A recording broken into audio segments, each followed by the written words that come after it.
Hello ladies and gentlemen, and welcome back to Georg Mack Plays the Classics. Get ready to fight off some fellow undead in Decap Attack, starring Chuck D. Head. The sinister Max Decap has turned the weird creations of Dr. Frank N. Stein into his own personal army. Dr. Stein also created you. The head on top didn't get put on right, but the other head in your chest seems to work alright. Decap has broken apart the island into 7 pieces. You've been sent on a mission to defeat Max and put the islands back together as one. Can you get through all 7 worlds and save the day? The main gameplay is reminiscent of a couple of Vic Tokai's other platformers, Psycho Fox and Kid Cool. Psycho Fox was alright, but I didn't like Kid Cool. The momentum movement mechanic was a chore. It's not bad here. You still need to get up to speed, but it's easier to stop and control direction changes.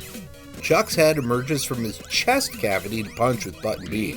If you happen to have found your skull, you now have a projectile. Any enemy that touches it takes damage. It's awesome to have the skull, but if you get hit, it's long gone. You have multiple hit points indicated by the hearts in the upper left corner. Getting hit generally takes half a heart away, but some enemies hit harder. Enemies are all around and can be defeated with either an attack from the head or by jumping on them a few times. Some enemies are naturally armored and must be attacked with the head. There are a couple of enemies that I felt had some odd hitboxes and could get hurt because of that. Hidden in statues around each level are a number of items for your use. There are 6 different potions that do things from making you run faster to increasing your reach, and more that I didn't mess around with. Potions aren't really necessary at any point, but I did occasionally use them on bosses. You occasionally find Chuck's head or hearts that replenish a hit point. There are also coins that get used at the end of the island in order to get bonus potions and lives. Twice I found items that increased my maximum hit points, which was welcome. Levels are all similar, but do have some variations. Some levels have underwater portions that have enemies that can be difficult to target. Some levels have you climbing up or descending to the exit. There are even a couple auto side-scrolling levels. These try to catch you behind breakable blocks. The 3rd stage of each island has a boss battle that are all pretty easy.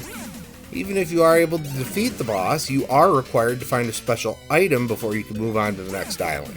When you finally take down Max Decap, you get a special surprise from Dr. Stein. When it comes to grading Decap Attack on Sega Genesis, graphics get a 3.0. Sprites are interesting, and there are a lot of colors to differentiate things on screen. Sound gets 3.0. Music and sounds are solid and enjoyable enough. Gameplay gets a 3.0. The momentum-based movement is more natural this time around, and levels are designed well.